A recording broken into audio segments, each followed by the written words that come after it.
ಶ್ರೀ ಅಶೋಕ್ ಬಿಸ್ಗುಪ್ಪಿ ಇವರು ಒಂದು ದೂರು ನೀಡಿದ್ದಾರೆ.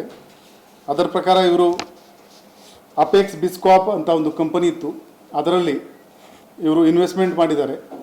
ಆ ಇನ್ವೆಸ್ಟ್ಮೆಂಟ್ ಕಂಪನಿದವರು ನಾವು ನಿಮ್ಮ ದುಡ್ಡು ರಿಯಲ್ ಎಸ್ಟೇಟ್ನಲ್ಲಿ ಹಾಕ್ತೀವಿ, ಶೇರ್ ಬಾಜಾರ್ನಲ್ಲಿ ಹಾಕ್ತೀವಿ ಮತ್ತು ನಿಮಗೆ 4% ಇಂಟ್ರೆಸ್ಟ್ ಕೊಡ್ತೀವಿ ಅಂತ ಆಮಿಷ ನೀಡಿ ಇವರ ಜೊತೆಗೆ ಒಂದು ಅಗ್ರಿಮೆಂಟ್, ಹ್ಯಾಂಡ್ ಲೋನ್ ಅಗ್ರಿಮೆಂಟ್ ಮಾಡಿದ್ದಾರೆ. ಅವರಿಗೆ ಬ್ಲ್ಯಾಂಕ್ ಚೆಕ್ ಕೊಟ್ಟಿದ್ದಾರೆ. ಈಗ ಅವರು ಕಂಪನಿ ಬಂದ್ ಮಾಡಿಕೊಂಡು ಓಡೋಗಿದ್ದಾರೆ ಅಂತ ಇವರು ಬಂದಿದ್ದಾರೆ. ಈ ದೂರು ಕಂಪನಿ ಮೇಲೆ ಮತ್ತು ಅದರದ್ದು 7 ಪದಾಧಿಕಾರಿಗಳ ಮೇಲೆ ಈ ದೂರು FIR ದಾಖಲು ಮಾಡಲಾಗಿದೆ. ಈ FIR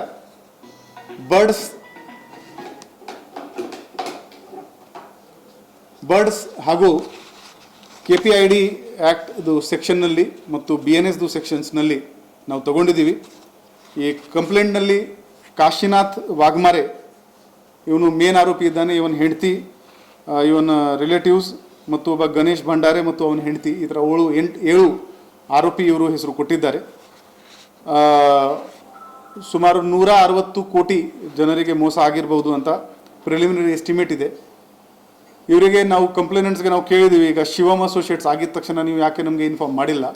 ಆವಾಗ ಇವರು ಹೇಳ್ತಾರೆ, ನಾವು ಆವಾಗ ಅವರಿಗೆ ಅವ್ರ ಹತ್ರ ಹೋಗಿದ್ದೀವಿ, ಕೆಲವರಿಗೆ ಅವರು ದುಡ್ಡು ವಾಪಸ್ ಕೊಡ್ತಾ ಇದ್ರು, ಅದಕ್ಕೋಸ್ಕರ ನಾವು ದುಡ್ಡು ನೀಡಿಲ್ಲ, ಕೆಲವರಿಗೆ ದುಡ್ಡು ಕೊಟ್ಟು ಬಾಕಿಯವರಿಗೆ ಕೊಟ್ಟಿಲ್ಲ, ಈಗ ಓಡೋಗಿದ್ದಾರೆ ಅಂತ ಹೇಳಿದ್ದಾರೆ. ಈ ಕೇಸ್ 50 ಕೋಟಿಗಿಂತ ಜಾಸ್ತಿ ಇರೋದ್ರಿಂದ CIDಗೆ ವರ್ಗಾವಣೆಗೆ ನಾವು ಪತ್ರ ವ್ಯವಹಾರ ಮಾಡಿದ್ದೀವಿ. ಅಲ್ಲಿವರೆಗೆ ನಮ್ಮ ತನಿಖೆ ನಡೀತಾ ಇದೆ.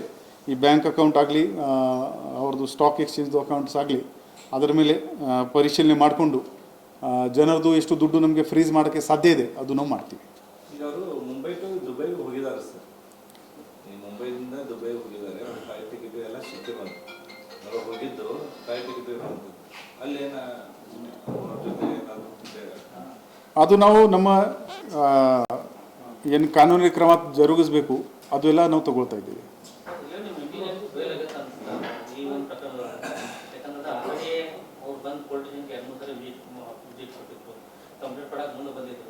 ನಾವು ಸುದ್ದಿನೂ ಮಾಡಿದ್ದೇವೆ, ಬಟ್ ನಿಮ್ಮಲ್ಲಿ ಒಂದು ಇದಿದೆ, ಎಲ್ಲ ಚಾನಲ್ಗಳು ಟಿವಿ ನೋಡ್ತಿರ್ತೇವೆ, ಬಟ್ ನಿಮ್ಮ ಬಂದು ಸುದ್ದಿ ಬಂದಿದ್ದಾಗ ಮೊದಲು ಹೇಳ್ತಾ ಇದ್ರು, ಅದ್ಮೇಲೆ ಆಕ್ಷನ್ ಮಾಡ್ತಾ ಇದೆ.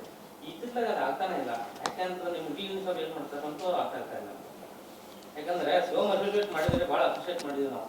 ಅದೇ ಥರ 40 ಕಂಪ್ನಿಗಳಿದಾವೆ, ಅದ್ರ ಮೇಲೆ ಯಾಕೆ ಮಾಡ್ತಾ ಇಲ್ಲ? ಅದ್ರ ಮೇಲೆ ಅದಕ್ಕೆ ತಗೊಂಡಂತ ಇಚ್ಛಾಶಕ್ತಿ ಉಳಿದ್ರ ಮೇಲೆ ಹಾಕಿಲ್ಲ ಅಂತೇಳಿ ಎಲ್ಲರ ಮೇಲೆ ಮಾಡ್ತೀವಿ. ಇದರಲ್ಲಿ ಸೋಮೋಟೋ ನನಗೆ ಕ್ರಮ ತಗೊಳ್ಳೋಕೆ ಆಗಲ್ಲ. ಸೋಮೋಟೋ ಪೊಲೀಸ್ FIR ಮಾಡಿದ ತಕ್ಷಣ ಹೈಕೋರ್ಟ್ನಲ್ಲಿ ಹೋಗಿ ಸ್ಕ್ವಾಶ್ ಆಗುತ್ತೆ. ನಾವು ನಮ್ಮ ವರದಿ ಸ್ಕ್ಯಾಮ್ ಸೆಲ್ಗೆ ಕೊಡ್ತೀವಿ. ಅದು ಅಲ್ಲಿಂದ ವಿಚಾರಣೆ ಮಾಡಿದ ಮೇಲೆ ಅಲ್ಲೇನು ಕಂಟೆಂಟ್ ಸಿಕ್ಕಿದ ಮೇಲೆ ನಮಗೆ FIR ಮಾಡೋಕ್ಕಾಗುತ್ತೆ. ಜನರು ನಮ್ಗೆ ಹತ್ರ ಬಂದರೆ ನಾವು ತಕ್ಷಣ ತಗೊಳ್ಳೋಕೆ ರೆಡಿ ಇದ್ದೀವಿ. ಮಾರುತಿನಲ್ಲಿ ಅದೇ ಆಗಿದೆ. ಈಗ 2 ಆರೋಪಿ ಕೂಡ ಅರೆಸ್ಟ್ ಆಗಿದ್ದಾರೆ. ಅದರಲ್ಲಿ ಜನ ಮುಂದೆ ಬರಬೇಕು. ಸೋಮೋಟೋ ಮಾಡೋಕ್ಕೆ ಆಗಲ್ಲ, ಅದು ಪ್ರಾಬ್ಲಮ್ ಇದೆ. ಮಾಡಿದರೆ ಅವರಿಗೆ ಕ್ರಿಮಿನಲ್ಗೆ ಅನುಕೂಲ ಆಗುತ್ತೆ. FIR ಕ್ವಾಶ್ ಆಗೋಯ್ತು ಅಂದರೆ ಮುಂದೆ ಮ್ಯಾಟರ್ ನಿಂತೋಗುತ್ತೆ. ಈಗ ನೀವು ಕೂಡ ಸಾಕಷ್ಟು ಜನ ಮನವಿ ಮಾಡಿಸ್ಕೊಂಡ್ರು, ಬಹಳ ಜನ ಇನ್ನೂ ಹೂಡಿಕೆ ಮಾಡೋದ್ರಲ್ಲಿ ಇದೆ. ನಾವು ಬರ್ಡ್ಸ್ ಆ್ಯಕ್ಟ್ದು ಪ್ರೊವಿಷನ್ಸ್ ಬಗ್ಗೆ, ಫ್ರಾಡ್ ಹೇಗೆ ಆಗುತ್ತೆ ಅದ್ರ ಬಗ್ಗೆ ಒಂದು ಪ್ಯಾಂಪ್ಲೆಟ್ ಮಾಡಿದ್ದೀವಿ. ಈಗ ಎಲ್ಲಿರಲಿ ರಿಟೈರ್ಮೆಂಟ್ ಆಗ್ತಾ ಇದೆ ಅಲ್ಲಿ ಆ ಕಚೇರಿಗೆ ಆ ಪ್ಯಾಂಪ್ಲೆಟ್ ನಾವು ಕಳಿಸ್ತಾ ಇದ್ದೀವಿ. ಕಡ್ಡಾಯವಾಗಿ ನಿಮ್ಮ ಸಿಬ್ಬಂದಿಗೆ ಕೊಡಿ. ನಾವೇನು ನೋಡ್ತಾ ಇದ್ದೀವಿ, ಜನರಲ್ಲಿ ನಮ್ಮಲ್ಲಿ ಈ MLR IC ಇದೆ, ಅಲ್ಲಿ ರಿಟೈರ್ ಆಗ್ತಾರೆ. ಆ ರಿಟೈರ್ಮೆಂಟ್ದು ಏನು ದುಡ್ಡು ಬರುತ್ತೆ ಅವರು ಯೋಚನೆ ಮಾಡ್ತಾರೆ, ಇವನ್ನು ಇನ್ವೆಸ್ಟ್ಮೆಂಟ್ ಸ್ಕೀಮ್ನಲ್ಲಿ ಹಾಕಿದರೆ ನಮಗೆ ಸ್ವಲ್ಪ ಪೋಸ್ಟ್ ರಿಟೈರ್ಮೆಂಟ್ ಲೈಫ್ ಈಸಿಯಾಗಿ ಆಗುತ್ತೆ ಅಂತ. ಅಲ್ಲಿ ಅವರಿಗೆ ಧೋಖಾ ಆಗ್ತಾಯಿದೆ. ಅವರು 4 ಮಂದಿಗೆ ಕೇಳ್ತಾರೆ, ನೀವು ಎಲ್ಲಿ ಹಾಕಿದ್ದೀರಪ್ಪ? ಅವರು ಹೇಳ್ತಾರೆ, ನಾವು ಇಲ್ಲಿ ಹಾಕಿದ್ದೀವಿ. ಆ ವರ್ಡ್ ಆಫ್ ಮೌತ್ ಪಬ್ಲಿಸಿಟಿ ಏನಿದೆ ಅದರಿಂದ ಆಗ್ತಾಯಿದೆ.